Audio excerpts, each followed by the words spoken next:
నమస్కారం సాక్ష్యం న్యూస్ కి స్వాగతం. హెడ్లైన్ చూద్దాం. భద్రాచలం వద్ద గోదావరి మహోగ్ర రూపం, ధవళేశ్వరం వద్ద రెండో ప్రమాద హెచ్చరిక జారీ. ఏపీకి కొత్తగా ఇచ్చింది ఏమీ లేదన్న ఏపీ సీఎం, నీతి ఆయోగ్ మీటింగ్ తర్వాత కీలక వ్యాఖ్యలు.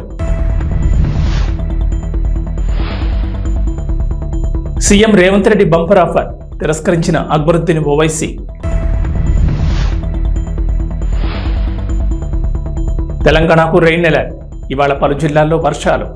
గోదావరిలో వరద ప్రవాహం భయపెడుతోంది. ఎగువ రాష్ట్రాల్లో కురుస్తున్న భారీ వర్షాల కారణంగా నదిలో వరద ఉధృతి పెరుగుతోంది. దీంతో ధవళేశ్వరం బ్యారేజ్ వద్ద రెండో ప్రమాద హెచ్చరికను జారీ చేశారు. లోతట్టు ప్రాంతాల వాసులను హెచ్చరించారు. అలాగే ఎస్డీఆర్ఎఫ్, ఎన్డీఆర్ఎఫ్ బృందాలను మోహరించారు.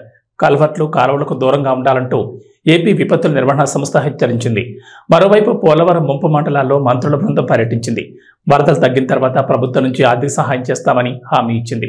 తెలుగు రాష్ట్రాల్లో కురుస్తున్న వర్షాలకు తోడు ఎగువన ఉన్న రాష్ట్రాల్లో కురుస్తున్న భారీ వర్షాలకు గోదావరిలో వరద పెరుగుతోంది. శనివారం ఉదయం నుంచి గోదావరి నదిలో వరద ప్రవాహం క్రమంగా పెరుగుతోంది. భద్రాచలం వద్ద గోదావరి నది ఉధృతంగా ప్రవహిస్తోంది. భద్రాచలం వద్ద గోదావరి నది నీటి మట్టం 53 అడుగులకు చేరడంతో మూడో ప్రమాద హెచ్చరికను అధికారులు జారీ చేశారు. వరద ప్రవాహం పెరగడంతో కోనవరం, విఆర్పురం, చింతూరు మండలాలకు రాకపోకలు నిలిచిపోయాయి. మూడో ప్రమాద హెచ్చరిక జారీ చేయడంతో లోతట్టు ప్రాంతాల ప్రజలను అధికారులు అప్రమత్తం చేశారు. అటు ధవళేశ్వరం బ్యారేజ్ వద్ద గోదావరి ఉధృతంగా ప్రవహిస్తోంది. ప్రస్తుతం ధవళేశ్వరం కాటన్ బ్యారేజ్ వద్ద 13.75 అడుగులు నీటి మట్టం కొనసాగుతోంది. దీంతో 13 లక్షల క్యూసెక్ల నీటిని అధికారులు దిగువకు విడుదల చేస్తున్నారు. అలాగే రెండో ప్రమాద హెచ్చరికను జారీ చేశారు. ఈ నేపథ్యంలో గోదావరి పరివాహక ప్రాంత ప్రజలు అప్రమత్తంగా ఉండాలని ఏపీ విపత్తుల నిర్వహణ సంస్థ హెచ్చరించింది. సహాయక చర్యల కోసం ఎస్డీఆర్ఎఫ్, ఎన్డీఆర్ఎఫ్ బృందాలను సిద్ధం చేసింది. అలాగే కాలువలు, కల్వర్ట్లకు ప్రజలు దూరంగా ఉండాలని సూచించింది.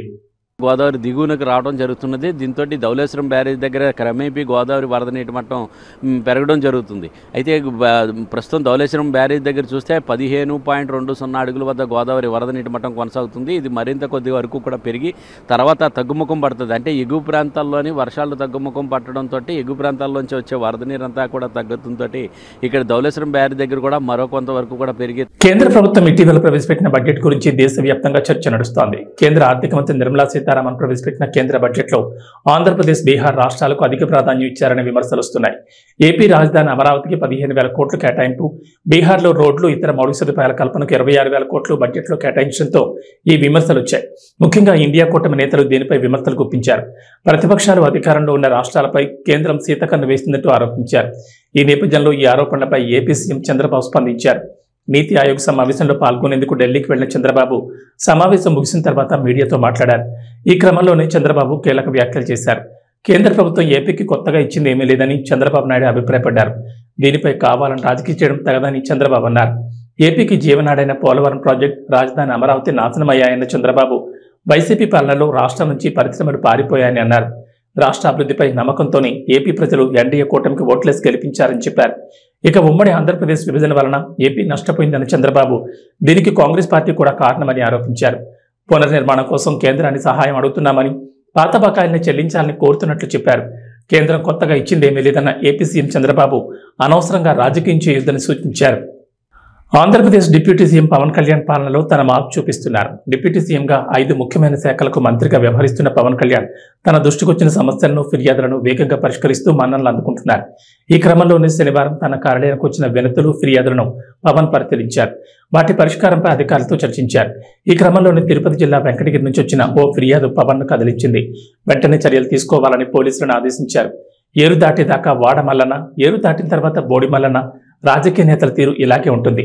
ప్రచారం సమయంలో ఓట్ల కోసం అనేక మాటలు చెప్పే నేతలు ఆ తర్వాత వాటిని మర్చిపోతూ ఉంటారు. అలాగే పరిష్కరిస్తామంటూ ప్రజల నుంచి అర్జీలు తీసుకునే నేతలు వాటిని ఏమాత్రం చూస్తారనేది డౌట్, అనుమానమే. కానీ AP deputy CM Pawan Kalyan ఆ విషయంలో తన రూట్ సెపరేట్ అని నిరూపించుకున్నారు. తన కార్యాలయానికి వచ్చిన ప్రతి అర్జీని పరిశీలిస్తూ వాటి పరిష్కారానికి ప్రయత్నిస్తున్నారు. ఈ లేఖతో పాటుగా యువకుల వివరాలు, బైక్ మీద తిరుగుతున్న ఫోటోలను, నంబర్ ప్లేట్ల వివరాలను సైతం పవన్ కళ్యాణ్కు పంపించారు.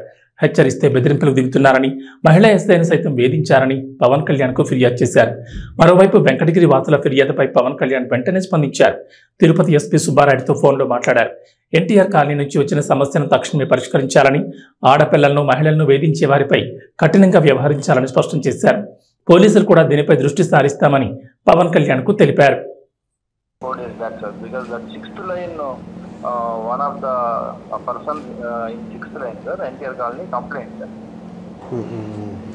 Already we have taken these two guys to the police station and physically counseled and already given warning and ఒక మోటార్ సైకిల్ చెన్నైకి వెళ్ళింది అంటే ఇంకో మోటార్ సైకిల్ దొరికి దానికి ఇమ్మీడియట్గా ఈ సైలెన్సర్ కూడా చేశారు సార్. రెండోసారి ఇప్పుడు మళ్ళీ పంపిస్తున్నారు సార్. యాక్చువల్లీ నాకు రెగ్యులర్ కంప్లైంట్స్ అంటే రౌడిజం ఎక్కువ అయిపోయిందని కొంచెం మీరు అది కొంచెం సీరియస్గా తీసుకోవాలి సార్. ప్లీజ్ కాంటాక్ట్ ఒకసారి అందరికీ జనరల్ కౌన్సిలింగ్ ఇచ్చేయండి సార్. ఫర్ సిటిజన్ కొంచెం ముందుకు రమ్మని చెప్పండి sir. Otherwise please thank you.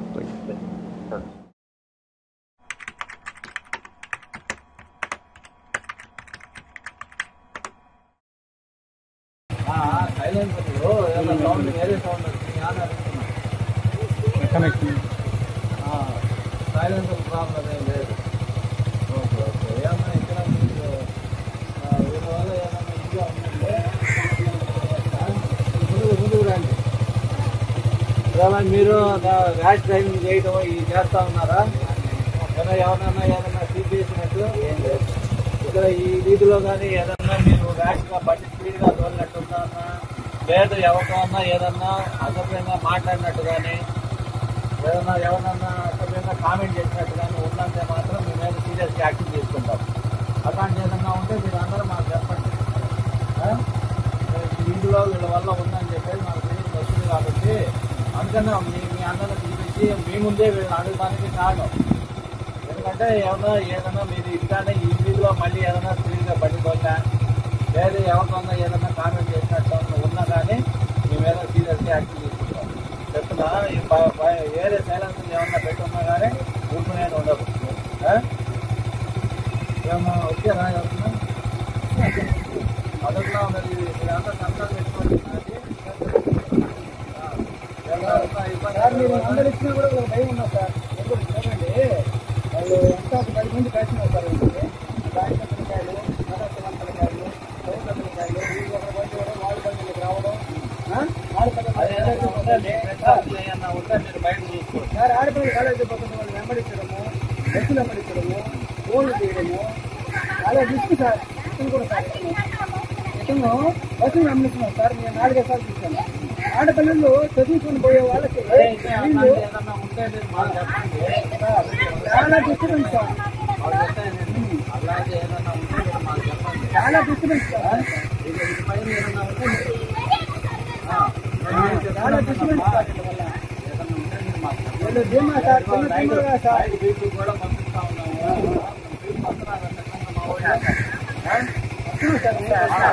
అంటే వీళ్ళు లైన్ మూడో లైన్లోనే వెళ్తారు. వచ్చినట్టున్నా కానీ మీరు మాకు చెప్పండి.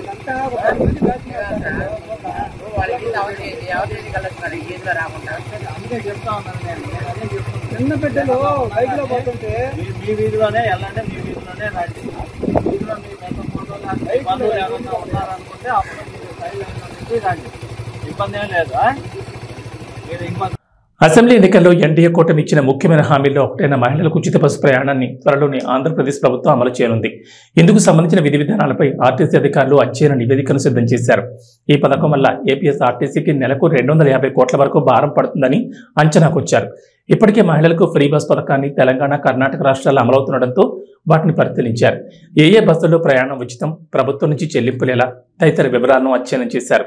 సోమవారం ఆర్టీసీ రవాణా శాఖలపై ముఖ్యమంత్రి నారా చంద్రబాబు నాయుడు సమీక్ష నిర్వహించనున్నారు. ఈ సమీక్షలో మహిళలకు ఉచిత బస్సు ప్రయాణం పథకం అమలుపై కీలక చర్చ జరగనుంది. దీంతో అధికారులు ముందుగా నివేదికను రూపొందించారు. ఆర్టీసీలో రోజుకు సగటున 36-37 లక్షల మంది ప్రయాణిస్తుండగా వీరిలో 40% మంది మహిళల్ని అంచనా వేశారు. అంటే దాదాపు 15 లక్షల మందికి ఉచిత ప్రయాణం అమలు చేయాల్సి ఉంటుంది.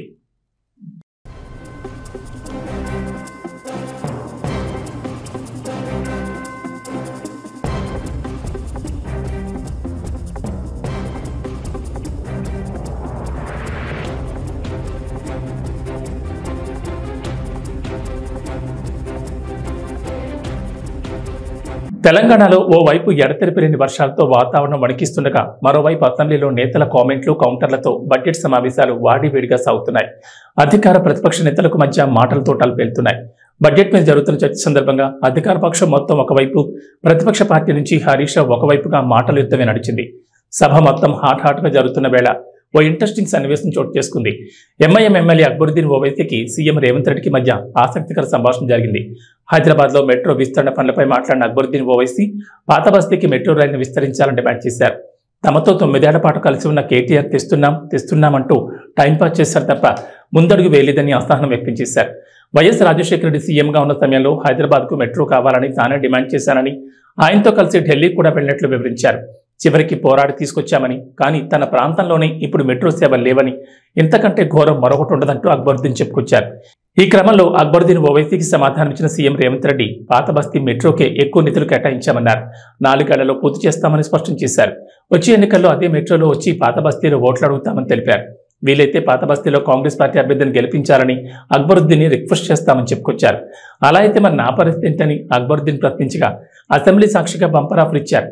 రేవంత్ రెడ్డి ఇచ్చిన ఆఫర్పై స్పందించిన అక్బరుద్దీన్ ఓవైసీ తన పార్టీలో తాను సంతోషంగానే ఉన్నానని తెలిపారు. కొడంగల్ నుంచి పోటీ చేసే ఆసక్తి లేదని స్పష్టం చేశారు. పాత బస్తీలో కాంగ్రెస్ పార్టీకి ఎందుకు తక్కువ ఓట్లు వచ్చాయో దానిపై దృష్టి పెట్టాలని సూచించారు.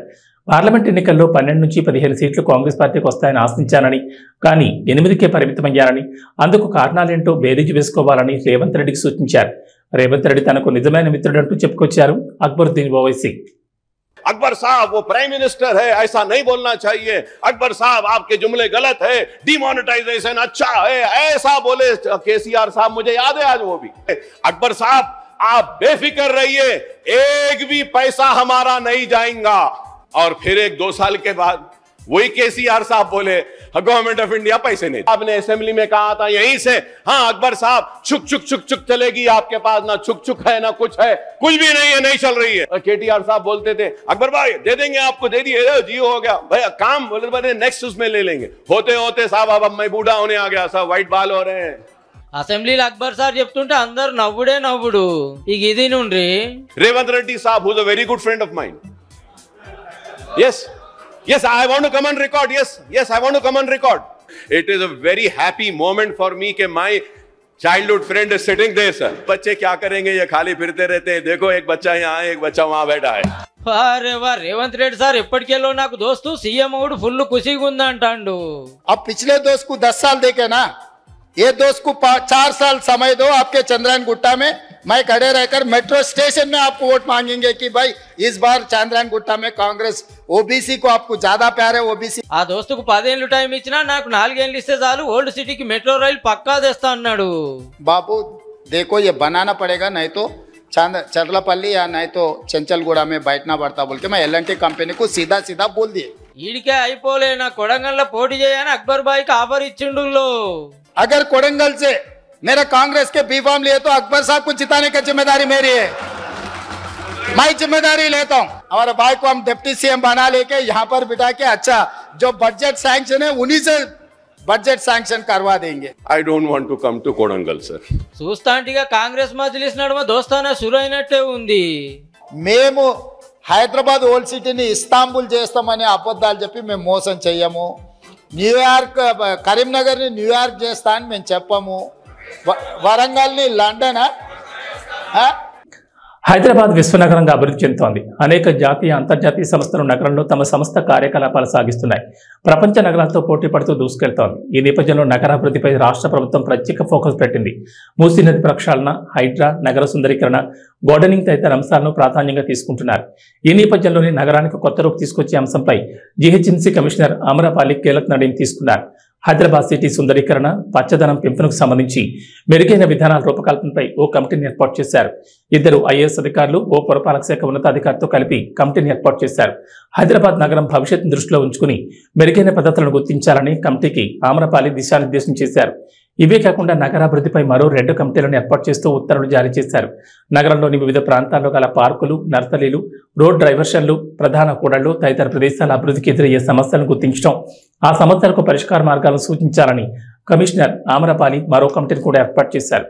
కమిటీలో LB Nagar ZC Hemanth Keshav Patil, Charminar zonal commissioner T Venkanna, జీవ వైవిధ్య విభాగం అదనపు కమిషనర్ సునందారాణి సభ్యులుగా ఉన్నారు. ఈ కమిటీ నివేదిక ఆధారంగా అభివృద్ధి పనులను చేపట్టనున్నారు. మద్యం సేవించి వాహనాలు నడపడం నేరం. అలా నడపడం వారి ప్రాణాలే కాకుండా రోడ్డుపై వెళ్లే వారి ప్రాణాలు కూడా ముప్పు తెస్తోంది. పోలీసులు డ్రంక్ అండ్ డ్రైవ్ టెస్టులు నిర్వహించి కేసులు బుక్ చేస్తున్నా కొందరు మాత్రం ఎటువంటి భయం బెరుకు లేకుండా చుక్కేసి బండ్లు నడుపుతున్నారు. ఇలా వాహనాలు నడిపి రోడ్డు ప్రమాదాలకు కారణమవుతున్నారు. ఇక అలా తాగి వాహనాలు నడిపితే శ్రీకృష్ణ జన్మస్థలమే. తాగి వాహనాలు నడిపే వారిని జైలుకు పంపనున్నారు పోలీసులు. హైదరాబాద్ నగర పరిధిలో ఈ నెల 12 నుంచి 26 వరకు పోలీసులు ప్రత్యేకంగా డ్రంక్ అండ్ డ్రైవ్ పరీక్షలు నిర్వహించారు. ఈ డ్రంక్ అండ్ డ్రైవ్ పరీక్షలో నగర వ్యాప్తంగా 2483 మందిపై కేసులు నమోదు చేసినట్లు పోలీసులు తెలిపారు. 1543 మందిపై వేర్వేరు కోర్టులో అభియోగ పత్రాలు దాఖలు చేశారు. మద్యం తాగి బండి నడిపిన 158 మందికి న్యాయస్థానం జైలు శిక్ష విధించింది. 1 నుంచి 15 రోజుల పాటు న్యాయమూర్తి వారికి శిక్షలు విధించారు. 12 మంది డ్రైవింగ్ లైసెన్సులను సస్పెండ్ చేయమని న్యాయమూర్తి రవాణా శాఖ అధికారులకు ఆదేశాలు ఇచ్చారు. వీరికి 34,02,300 రూపాయల జరిమానా విధించినట్లు పోలీసులు వెల్లడించారు. అయితే డ్రంక్ అండ్ డ్రైవ్ పరీక్షలో అధిక శాతం 2 వీలర్ నడిపేవారే ఉంటున్నారు. 15 రోజుల వ్యవధిలో కేసులు నమోదు చేసిన వారిలో 2034 మంది అంటే 82% 2 వీలర్ నడిపిన వారే ఉన్నారని అదనపు సిపి విశ్వప్రసాద్ వెల్లడించారు.